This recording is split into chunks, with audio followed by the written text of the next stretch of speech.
Good evening student. तो आज हम क्लास 11th का नेक्स्ट चैप्टर लेके आए हैं, चैप्टर नंबर 11। चैप्टर 11 क्या है? चैप्टर 11 हमारा क्या है? Thermal properties of matter first. ठीक है ना? कौन सा चैप्टर है? Thermal property of matter. ठीक है ना?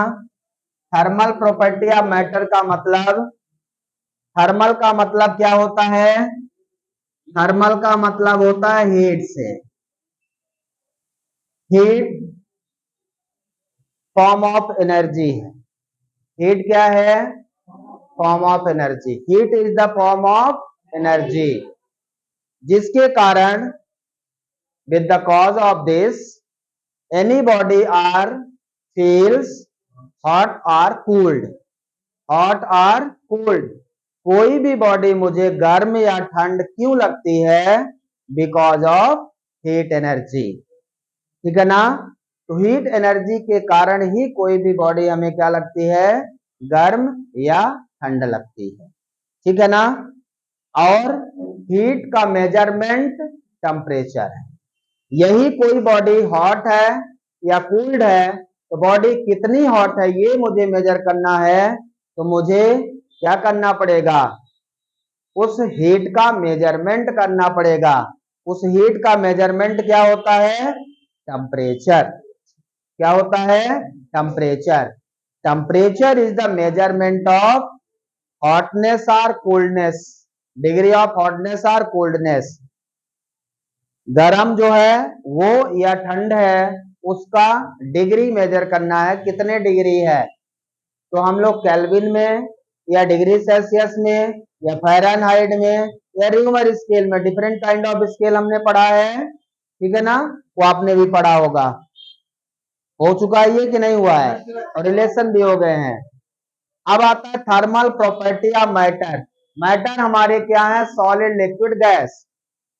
मतलब कोई भी एक सॉलिड यदि हम लेते हैं तो उस पर हीट का क्या इफेक्ट पड़ता है। कोई गैस लेते हैं उस पर हीट पर क्या इफेक्ट पड़ेगा, लिक्विड पर क्या इफेक्ट पड़ेगा। इसका मतलब यहाँ पे ये है कि हमारी जो प्रॉपर्टी है मैटर की, उस पर हीट का क्या इफेक्ट पड़ेगा। तो वही चीज आज हम डिस्कस करेंगे। एक आयरन रॉड यदि हम लें और उसको गर्म करें तो आयरन रॉड की लेंथ इंक्रीज हो जाती है।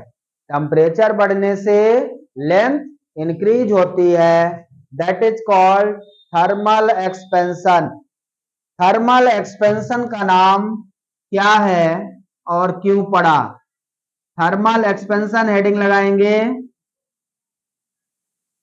सभी लोग। पहली हेडिंग लगाएंगे थर्मल एक्सपेंशन। हीट हम डिस्कस कर चुके हैं।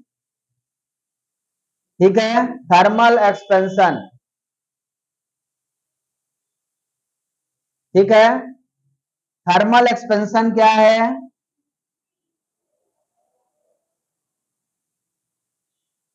whenever a body heated, then the body are expand। यदि आप किसी बॉडी को हीट करते हो तो बॉडी क्या होगी? एक्सपेंड होगी। और यदि ऐसा होता है whenever a body heated, then the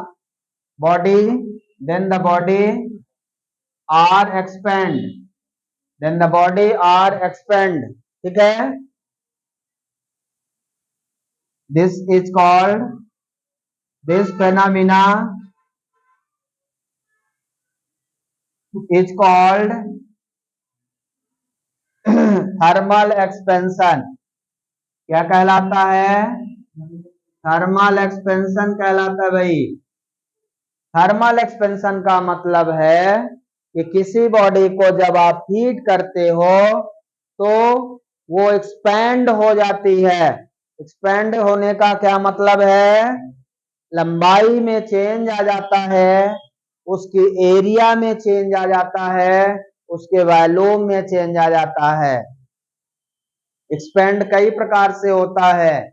length change हो गई, लेंथ इंक्रीज हो गई, एरिया इंक्रीज हो गई, वॉल्यूम इंक्रीज हो गया। इस प्रकार से ये 3 प्रकार का एक्सपेंशन होता है। कितने प्रकार का? 3। There are 3 types. तो ये 3 प्रकार का है। There are 3 types. पहला है इसमें लीनियर एक्सपेंशन। फर्स्ट हेडिंग लगाएंगे linear expansion.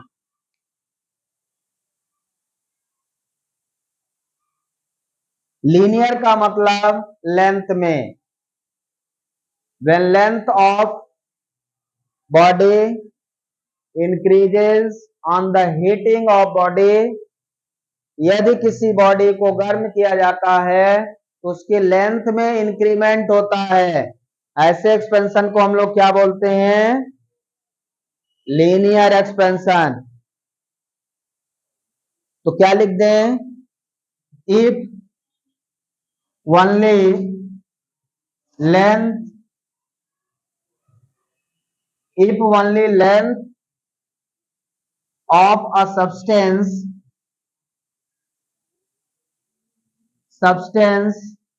if only length of a substance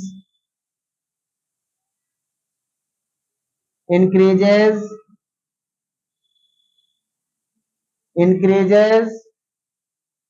on heating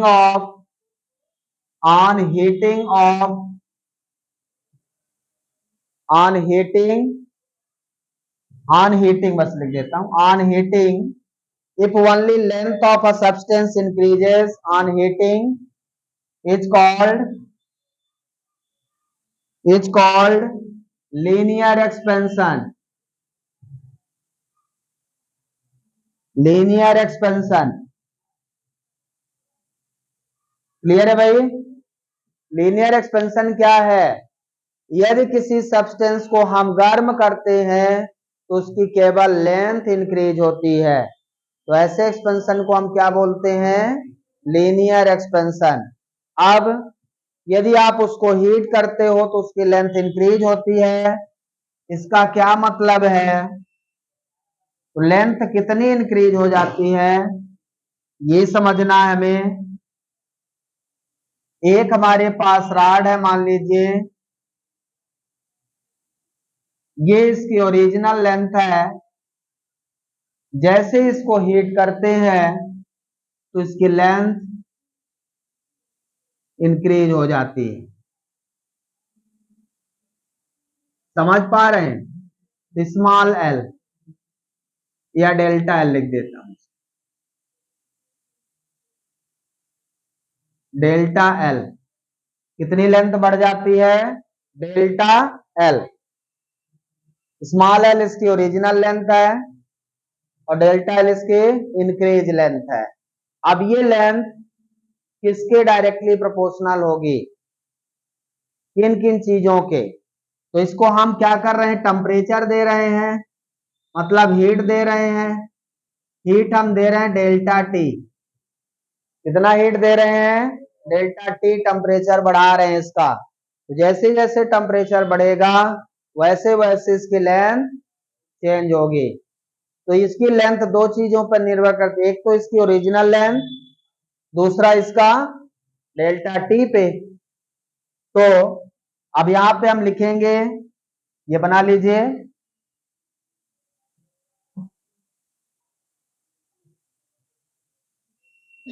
ठीक है। यहां से तो यहां पे मैंने ये रॉड लिया था,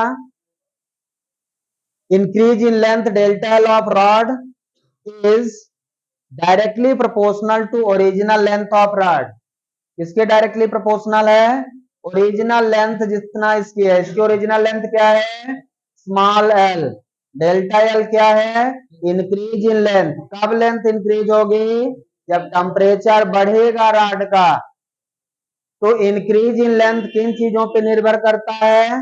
दो चीजों पे। तो directly proportional to original length of rod delta L proportional to small L, directly proportional to temperature delta T, delta L proportional delta T, दोनों को कंबाइन करेंगे। Combine above equations, therefore delta proportional to L delta T, यह proportional का sign है, delta L proportional to L delta T, delta L equal to alpha alpha L delta T, where alpha equal to delta L by L delta T. What is alpha? Coefficient of thermal expansion. Coefficient of thermal expansion. ठीक है ना? Clear है? Coefficient of thermal expansion बोलते हैं इसको, या linear thermal expansion बोलते हैं। कोफिशिएंट ऑफ लीनियर यहां पे लिख लीजिएगा,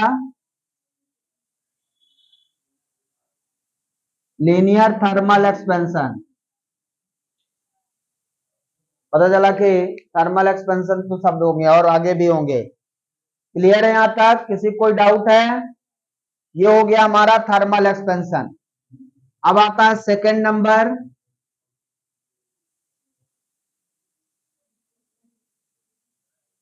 सेकंड नंबर है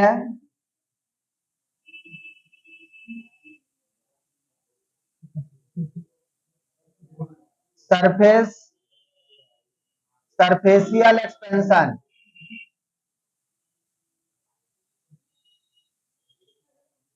सरफेसियल एक्सपेंशन मतलब सरफेस में एक्सपेंशन क्रिएट होगा। ठीक है? अब क्या होगा? When area of substance increases, when area of substance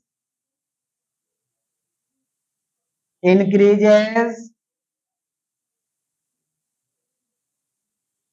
on the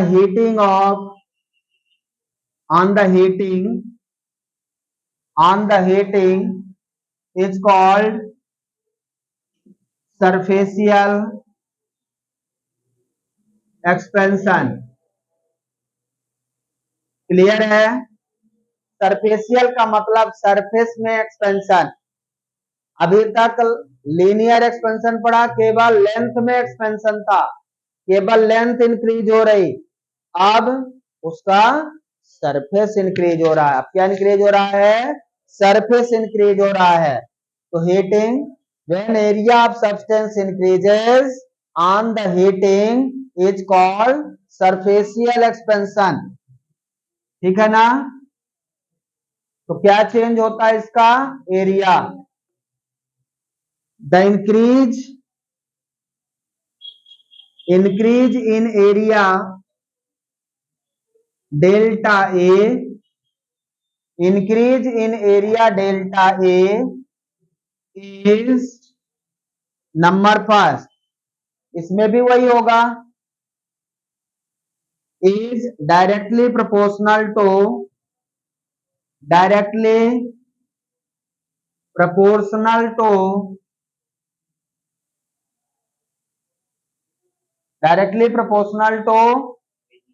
original area. Original area हमारी ए है रॉड के। ठीक है? इसका मतलब delta A proportional to A. Delta A proportional to क्या हो जाएगा? ए हो जाएगा। सेकेंड, डायरेक्टली प्रोपोर्शनल टू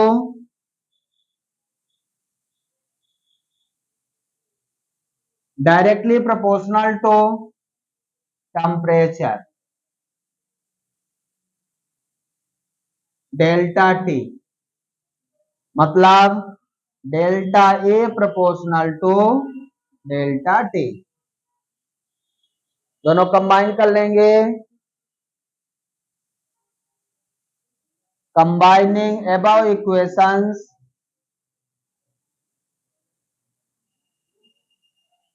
दोनों इक्वेशन कंबाइन कर देंगे, क्या मिलेगा? ए delta T, delta A proportional A delta T. तो डेल्टा ए इक्वल टू क्या हो जाएगा बोलिए, डेल्टा ए इक्वल टू क्या हो जाएगा, बीटा ले लेता हूं, beta A delta T, delta A equal to beta A delta T. दूसरा कांस्टेंट आ गया, बीटा इक्वल टू क्या हो जाएगा, delta A upon A delta T, where beta is the proportionality constant which is called, beta क्या है, coefficient of superficial expansion, coefficient of superficial expansion.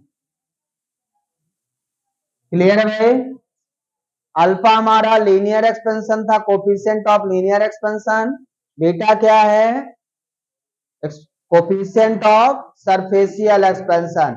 बिल्कुल same process है, स्क्रीनशॉट आप ले लीजिए, ले लीजिए, बाद में लिखते रहिएगा, याद करते रहिएगा, कौन सा पैसा लगेगा स्क्रीनशॉट लेने में। ठीक है यहां तक। अब इसकी यूनिट निकालना हो तो यूनिट क्या होगी, और डायमेंशनल फार्मूला, इन्हीं कोफिशिएंट ऑफ एक्सपेंशन का यूनिट क्या होगा, यदि आपको कहा जाए तो यूनिट कोई पूछ ले तो कैसे निकालेंगे, हाँ इसकी यूनिट निकालता हूं, ध्यान से देखिए। तो डेल्टा ए एरिया है, एरिया की यूनिट मीटर स्क्वायर, और मीटर स्क्वायर, यहां भी मीटर स्क्वायर, और यहां डेल्टा टी, डेल्टा टी मतलब केल्विन, केल्विन इनवर्स, यूनिट क्या हो जाएगी, केल्विन इनवर्स हो जाएगी।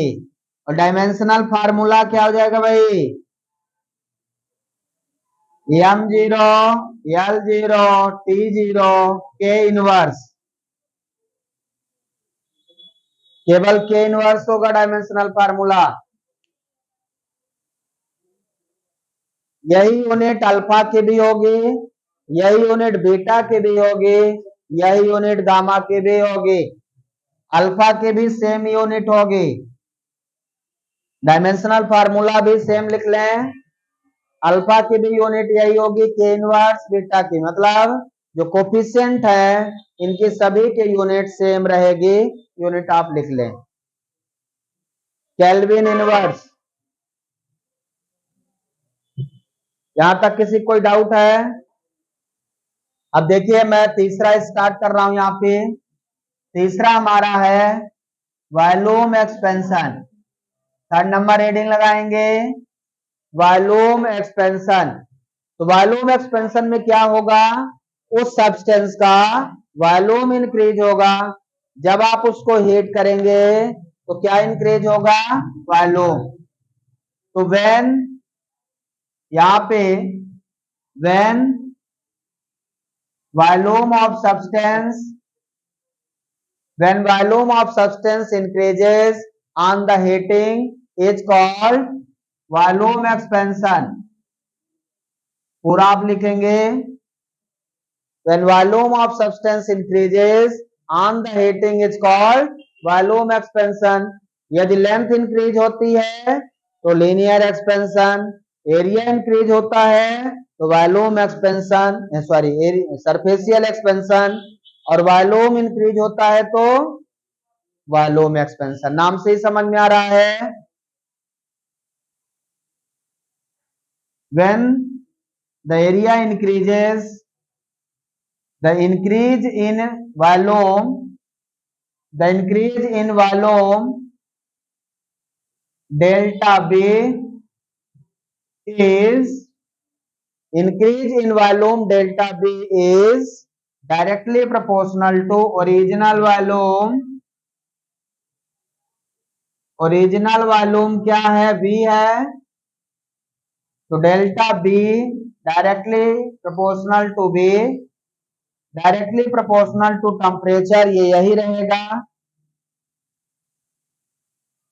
कंबाइन करेंगे delta V equal to V delta T, तो डेल्टा भी इक्वल टू, यहां पे गामा ले लेंगे, गामा प्रोपोर्शनलिटी कांस्टेंट, तो delta V equal to gamma V delta T. What is gamma?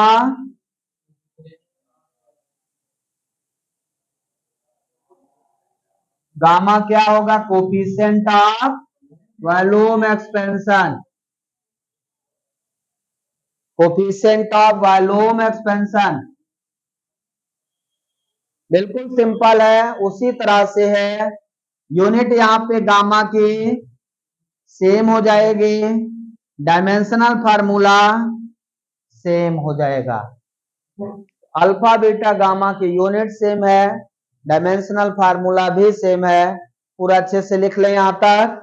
तीनों प्रकार के dimension, volume expansion, linear expansion, superficial expansion, इस प्रकार से हमने तीनों प्रकार के एक्सपेंशन को यहाँ पे डिफाइन कर दिया है, जो बहुत सिंपल है। जिस प्रकार से यदि लेंथ इंक्रीज होती है तो इस रॉड की लेंथ इंक्रीज होती है तो इसको लीनियर एक्सपेंशन, एरिया इंक्रीज होती है तो सरफेशियल एक्सपेंशन, और यदि इसका वॉल्यूम इंक्रीज होता है तो volume expansion on the heating, heat करने पर यदि होता है ऐसा तो ये तीन प्रकार से हो जाता है। अब हम इन्हीं तीनों में रिलेशन निकालेंगे, हेडिंग लगाएंगे रिलेशन बिटवीन लीनियर एक्सपेंशन, बात मत करिए भाई, लीनियर एक्सपेंशन एंड सरफेशियल एक्सपेंशन।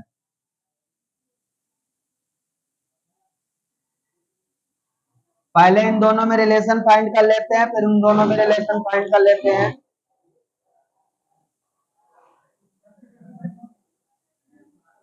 हमारे पास, शांत हो जाइए, हम एक स्क्वायर कंसीडर करते हैं ABCD। ये ABCD है जिसकी लेंथ हम स्मॉल एल लेते हैं। ध्यान से देखिए, ABCD एक स्क्वायर है जिसकी लेंथ क्या है? स्मॉल है। अब हम इसको क्या करते हैं? हीट करते हैं। जब हम इसको हीट करेंगे तो इसकी लेंथ क्या हो जाएगी? इंक्रीज। इसकी लेंथ इतनी इंक्रीज हो गई, हर तरफ ये लेंथ इंक्रीज हो जाएगी, और जो लेंथ इंक्रीज होगी उसको मैं डेल्टा एल लिख दूंगा। मतलब यदि ये लेंथ हमारी एल है और ये लेंथ हमारी जो बढ़ी वो डेल्टा एल है, तो टोटल लेंथ कितनी हो जाएगी इसकी? एल प्लस डेल्टा एल हो जाएगी। हो जाएगी कि नहीं भाई? तो जो पहले ओरिजिनल लेंथ थी उसमें डेल्टा एल ऐड हो जाएगा, और ये आपका A dash B dash C dash D dash हो जाएगा। ये इंक्रीज इन लेंथ है, इंक्रीज इन लेंथ। ठीक है, तो सबसे पहले हम इनकी एरिया निकालते हैं। इसकी ओरिजिनल एरिया क्या होगी? The initial area of sheet, the initial area of sheet ABCD A equal to L square. Initial area क्या है? स्क्वायर है, चूंकि ये सीट है तो एरिया स्क्वायर की क्या होती है? साइड इंटू साइड, साइड का स्क्वायर, तो साइड क्या है? एल है, L into L, L square इसकी इनिशियल एरिया हो गई। फाइनल एरिया क्या होगी? फाइनल एरिया बोलिए, final area L plus delta L का होल स्क्वायर। इसको ओपन कर लेंगे तो A square plus B square plus 2l delta L. Clear है? 2ab। अब हम चेंज इन एरिया फाइंड करेंगे। इंक्रीज इन एरिया कितनी होगी? इंक्रीज इन एरिया बोलिए। Increase in area delta equal to final area minus initial area. बोलिए final area कितनी है? Final area L plus L square plus, direct लिख देता हूं, delta L square plus 2l delta L minus initial area कितनी है? L square. L square से L square cut जाएगा, ठीक है। बचेगा क्या? Delta L square plus 2l delta L. अब आप ये बताइए डेल्टा एल क्या है? एक स्मॉल इंक्रीमेंटल लेंथ है। डेल्टा एल वो लेंथ है जब हमने उस सब्सटेंस को हीट दिया है तब उसकी थोड़ी सी लेंथ बढ़ गई होगी। अब delta L square, delta L वैसे भी छोटी लेंथ है और डेल्टा एल स्क्वायर और छोटी हो जाएगी। जैसे 0.1 है तो 0.1 का स्क्वायर 001, ठीक है ना। तो ये वैल्यू क्या हो गई? 0.01 ना। ये वैल्यू और छोटी हो गई, मतलब क्या हुआ? एल स्क्वायर, इस टर्म को हम निगलेक्ट कर दें, डेल्टा एल स्क्वायर को हम क्या करेंगे? निगलेक्ट कर देते हैं। तो बचेगा क्या? डेल्टा इक्वल टू क्या बचेगा भाई? 2l delta L. ये हमारा क्या आ गया? Increase in area. हमने इसको निगलेक्ट कर दिया, ठीक है। क्यों निगलेक्ट किया समझ में आया क्या? क्योंकि डेल्टा एल वैसे भी बहुत छोटा था और उसका स्क्वायर और छोटा हो जाएगा, इसलिए वैल्यू 0 के लगभग करीब हो गई, इसलिए हमने उसको निगलेक्ट कर दिया। अब हम यहाँ पे देखिए बीटा इक्वल टू हमने क्या फार्मूला लिखा है? Delta A upon A delta T. ये बीटा का फार्मूला है। अब बताइए beta equal to delta A कितना हमने निकाला? 2l delta L. ए कितना है? ए मतलब इनिशियल एरिया कितनी है? L square delta T. एक एल कट जाएगा, 2 बाहर ले ले, क्या बचेगा यहाँ? Delta L upon L delta T. Delta L upon L delta T किसका फार्मूला है? अल्फा का, लीनियर कोफिशिएंट का। तो हम लिख सकते हैं beta equal to twice of alpha, where alpha equal to delta L by L delta T. ये रिलेशन है। So this is the relation between alpha and beta. सही है? Beta equal to twice of alpha और alpha equal to क्या आ जाएगा यहां से? Beta by 2। यहां तक लिखिए जल्दी से। एक रिलेशन और बचा, जल्दी से कर लें, उसको भी कंप्लीट हो जाए, अभी होगा। तो देखिए नेक्स्ट रिलेशन है relation between linear expansion and volume expansion. इन दोनों में रिलेशन निकाल लें तो तीनों में रिलेशन बन जाएगा, अल्फा बीटा गामा, ठीक है। तो relation between linear expansion and volume expansion. Volume expansion के लिए मुझे क्यूब बनाना होगा। क्या बनाना है भाई? एक क्यूब बना लेता हूं। ABCD एक क्यूब है।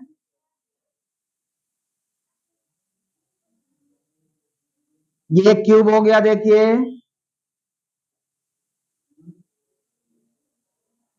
ये हमने एक क्यूब बना दिया, ठीक है। इस क्यूब की लेंथ, ओरिजिनल लेंथ क्या है? एल। लेंथ ब्रेड्थ हाइट ये सभी क्या है? एल है। लेंथ ब्रेड्थ हाइट तीनों क्या है इसके, क्यूब है। ये क्यूबॉइड नहीं, क्या है, क्यूब है। अब जैसे इसको हीट करेंगे, गर्म करेंगे, तो क्या होगा, इसका वॉल्यूम चेंज होगा। तो वॉल्यूम जब चेंज होगा इसका मतलब इसके एक नया क्यूब बनेगा उसी शेप में। देखिए कैसे बना रहे हैं, बाद में बनता नहीं है तुम लोगों से।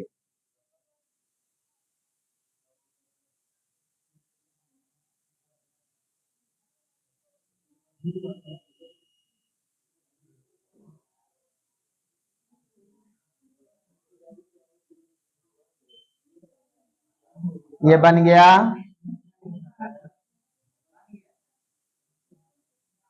ठीक है, यहाँ पे आपको क्यूब बना लेना है। अब इसकी length L plus delta L हो गया।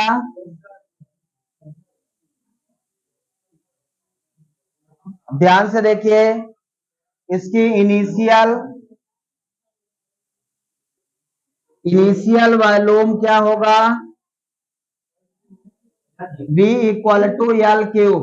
इनिशियल वॉल्यूम क्या होगा भाई, V equal to L cube हो जाएगा। फाइनल वॉल्यूम क्या होगा, एल प्लस डेल्टा एल का होल क्यूब। फार्मूला लगाओ, ए प्लस बी का whole cube, A plus B का whole cube. A cube plus B cube plus 3a² B plus 3ab square. तो यहां पे आ जाएगा L square plus delta L cube plus 3 L square delta L plus 3 L delta L square. A plus B का whole cube open कर दिया। इसके बाद मुझे क्या निकालना होता है, चेंज इन वॉल्यूम निकालिए। चेंज इन वॉल्यूम मतलब डेल्टा बी। तो final volume minus initial volume, formula लिख देंगे, है ना। Final volume minus initial volume का फार्मूला लगा दिया, तो डेल्टा बी क्या हो जाएगा भाई, वैल्यू रख दीजिए। फाइनल वॉल्यूम कितना है, L square sorry L cube यहाँ पे है, L cube plus delta L square delta L cube plus 3 L square delta L plus 3 L delta L square minus L cube. Clear है, L cube से L cube cancel हो गया। अब इसमें L cube वाला डेल्टा एल क्यूब और delta L square, ये दो टर्म को आपको निगलेक्ट कर देना है, क्योंकि ये टर्म दोनों बहुत छोटे हो जाएंगे। डेल्टा एल क्यूब और डेल्टा एल स्क्वायर टर्म को क्या करना है, निगलेक्ट कर देना है। तो डेल्टा बी कितना बचेगा, डेल्टा एल क्यूब निगलेक्ट हो गया तो बचा कितना, 3 एल स्क्वायर डेल्टा एल। तो दिस इज द वॉल्यूम। अब हमें वॉल्यूम का फार्मूला लगा देना है। वॉल्यूम का फार्मूला क्या होता है, coefficient equal to delta B upon B delta T. Delta B की वैल्यू क्या रखेंगे, डेल्टा बी की वैल्यू क्या रखेंगे भाई, 3 L square delta L divided by volume. Initial volume कितना है, L cube delta T. L square से एल क्यूब कट जाएगा, कितना बचेगा, गामा इक्वल टू बोलिए 3 × डेल्टा एल बाई एल, एक एल बचेगा ना, एल डेल्टा टी। ये क्या है, अल्फा। कितना हो जाएगा, 3 अल्फा, मतलब gamma equal to 3 alpha. Alpha equal to कितना, gamma by 3। Alpha equal to gamma by 3। Clear है, बीटा इक्वल टू निकाल चुके हैं, अल्फा बीटा में रिलेशन, ये अल्फा गामा में रिलेशन। यहां तक देखिए तीनों में रिलेशन। अब रिलेशन बिटवीन तीनों में कर देता हूं, अल्फा बीटा गामा, तीनों में रिलेशन कैसे निकालेंगे भाई? डायग्राम बना लीजिए, घर में बनाइएगा स्क्रीनशॉट ले लेके, जरूरी नहीं है। देखो तीनों में अब रिलेशन यदि आपसे क्वेश्चन पूछता है तो आपको ये पूरा करना पड़ेगा। रिलेशन पहले अल्फा और बीटा में निकालना, फिर अल्फा और गामा में निकालना। क्या रिलेशन बनेगा बोलिए? तो पहले हम अल्फा इक्वल टू लिखेंगे, पहले अल्फा इक्वल टू क्या लिखा आपने? बीटा बाई टू लिखा है, और फिर यहां से अल्फा इक्वल टू क्या लिख दिया? Gamma by 3। तो ये क्या है? दोनों बराबर हैं, ये भी अल्फा इक्वल टू ये भी अल्फा, तो मैं अल्फा इक्वल टू क्या लिख सकता हूं? Beta by 2 equal to gamma by 3। कुछ नहीं तो इसके नीचे 1 लिख दें, alpha by 1 beta by 2 gamma by 3 कितना हो जाएगा भाई? Alpha ratio beta ratio gamma equal to 1:2:3। So this is the relation between alpha, beta and gamma. यहां तक सभी लोग लिख लें। Thank you, have a nice day.